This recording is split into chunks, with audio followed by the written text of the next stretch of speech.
Hi, guys, and welcome to another 7-minute lecture. We're looking at one of the most interesting philosophies in the world today, something that's had a huge impact on humanity, particularly in terms of political change. Pacifism, most usually used in the context of anti war and anti violence movements. Even though pacifism has been around for a long period of time, as in even though you can see pacifist ideology in ancient China, ancient India, ancient Greece, even early Christianity and all that, the term itself was coined by the French lawyer and anti-war activist Émile Arnaud. What is pacifism? It has no fixed definition, so to speak, since it's a collection of thoughts and ideas, but it can be sort of brought together under one particular characteristic, which is an opposition to violence, notably an opposition to organized violence. This violence could be for anything: economic reasons, political reasons, to prevent a greater evil, for self defense, anything. And pacifism, in its truest sense, would be against all of that. As some have pointed out, pacifism is all about an unconditional opposition to violence. So it isn't something where you can say you can't be violent unless blah blah blah, because then you're no longer a pacifist, you're just like the rest of us, because all of us have causes for which we believe in violence and those for which we don't.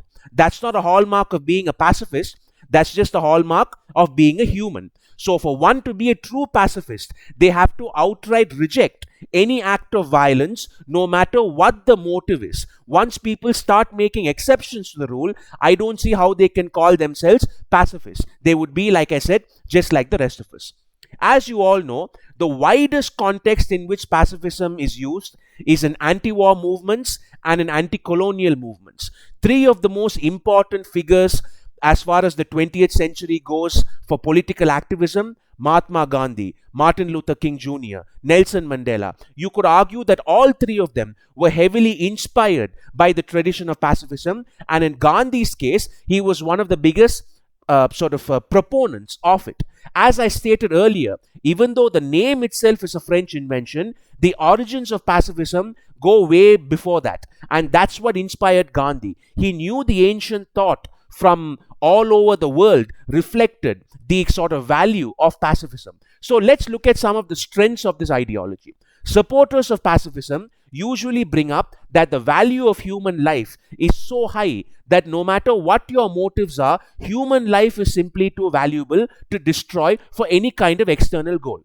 And while some of us might have a problem with this based on practicality, I don't think it's deniable that this is nonetheless the best position to take if we were living in an ideal world. And even in a non-ideal world, it still has major positives that come with it as well. A large part of the moral change that we see in the world today is because of pacifism. I've mentioned before that countries around the world have to pretend to be good, even if what they are doing is patently bad.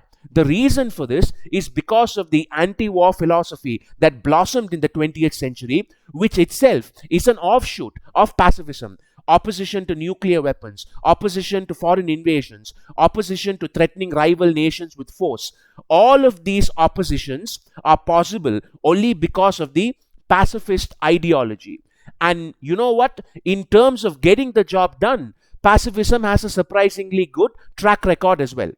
The success of the anti-colonial movement, for instance, was due completely to Gandhi's interpretation of a non-violent pacifist struggle.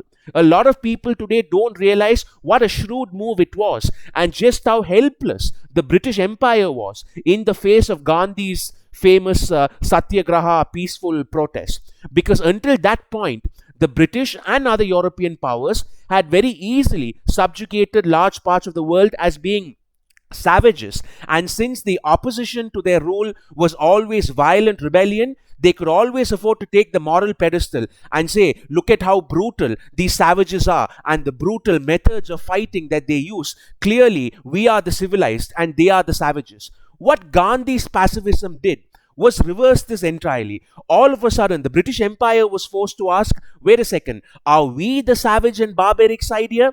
Because suddenly the British police and British army were suddenly being ordered to shoot unarmed protesters, to beat up people just for sitting on the ground, to assault activists and ordinary people who were doing nothing except civil disobedience. And ultimately, it was the British disgust with what they themselves were doing, which eventually led to the colonies being freed. The British public had no stomach for what their government was doing anymore. And this situation was created by Gandhi's pacifism, because it forced the British to be the ones unleashing savage violence on peaceful, civilized protesters.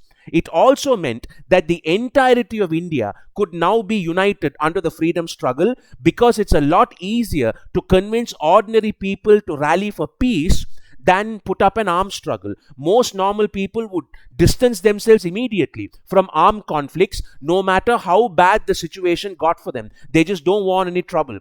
But with non-violence, it drew in everybody like a magnet. Before Gandhi's pacifism, the British did face resistance in India, but it was usually brutal, bloody, armed resistance that they had to face in certain pockets of the country. What they faced after Gandhi's rise to prominence, however, was no longer the brutal armed resistance. It was all non-violent.